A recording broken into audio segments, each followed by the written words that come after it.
En este caso voy a hablar sobre la fisiopatología de la diabetes tipo 1 y la diabetes tipo 2. En primer lugar, todo inicia, nosotros tenemos que recordar que en la diabetes tipo 1 existen autoanticuerpos.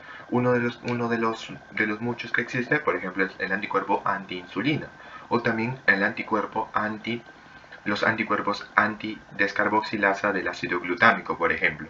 En primer lugar, dejando de lado los anticuerpos, que nosotros ya sabemos que se van a situar sobre la célula beta del páncreas y van a causar un daño, dejando de lado a esos anticuerpos, vamos a hacer un énfasis en las células del sistema inmunológico. En el caso número 1, donde va a abarcar a los linfocitos T citotóxicos y a los natural killer. Ambas células, nosotros conocemos por inmunología, presentan gran enzimas y perforinas. Mediante estas gran enzimas y las perforinas y más el Fas ligando, vamos a causar, o estas células lo que van a hacer es causar un daño en las células beta del páncreas. Antes de comenzar, primero quiero aclarar o quiero definir o quiero mencionar cuál es la función de cada enzima. Esta enzima, por ejemplo, la gran enzima, lo que hace es previamente ingresar a la célula, pero para que ingrese necesita ingresar o necesita la acción de las perforinas. Como su nombre lo indica, lo que va a hacer es perforar la membrana de la célula e introducir ciertas enzimas, una de las cuales es la granzima. Esta granzima lo que hace es dirigirse al núcleo y generar una apoptosis, un daño como tal, al activar las caspasas, lo cual va a generar una apoptosis, o sea, una muerte celular. Y el Fas ligando, este Fas ligando se va a unir a su receptor, que es el receptor del Fas ligando, por eso es L de ligando.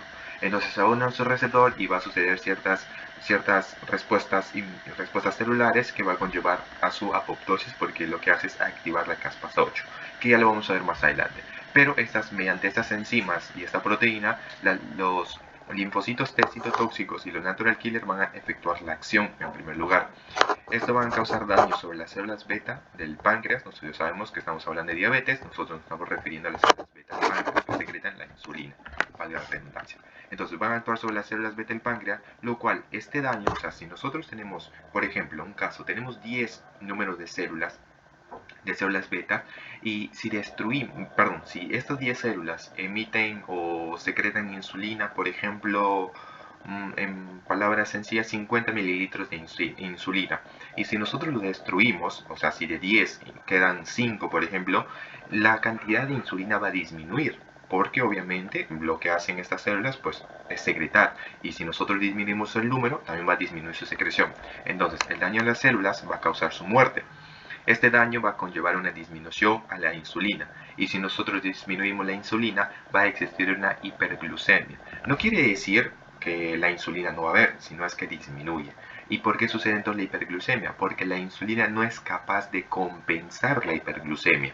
O sea, hay mucha glucosa que la insulina no puede abastecer con todas ellas. Entonces, por el consiguiente, trabaja con lo que puede y va a conllevar un incremento a la glucosa, que conlleva una hiperglucemia. Esta hiperglucemia realizará más que todo toda la fisiopatología.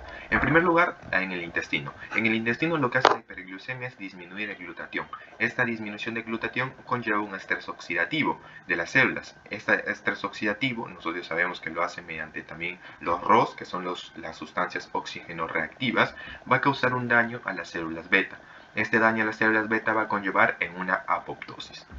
Ahora bien, aparte de la hiperglucemia, si nosotros le sumamos a la hiperglucemia la interleucina 1 beta, que nosotros sabemos que esta es una citocina, una citocina inflamatoria, y si le subimos el calcio intracelular, lo que va a conllevar es una activación de esta vía, que es la vía NF-K beta, que significa el factor nuclear kappa beta. Esta vía lo que hace es actuar sobre el núcleo. Tiene diferentes funciones como tal, pero la que más nos importa en este caso es la de síntesis de citocinas proinflamatorias, como en el caso de la interleucina 6 y el factor de necrosis tumoral.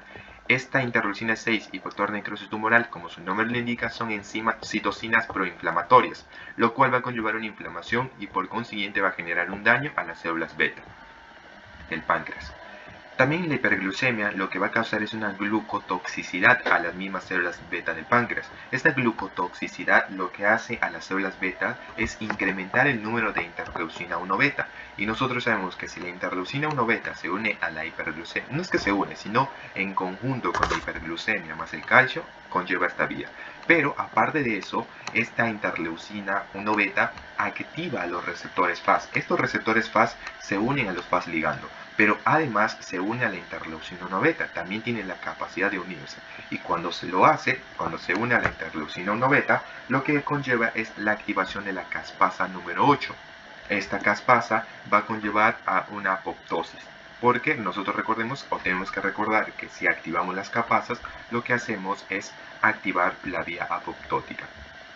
Aparte de eso, nuestras células beta, como mecanismo de defensa, secretan una proteína, que es la proteína inhibitoria FLICE, por su abreviación FLIP.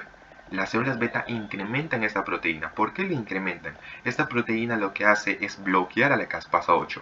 Así la interleucina 1 beta se une al receptor, no va a efectuar la acción que es la apoptosis. ¿Por qué no lo va a hacer? Porque lo está bloqueando la caspasa número 8.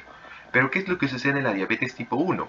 Este mecanismo compensatorio está pues prácticamente innecesario. O sea, es lo natural, pero es prácticamente innecesario. ¿Por qué? Porque la hiperglucemia lo que hace es disminuir esa proteína FLIP.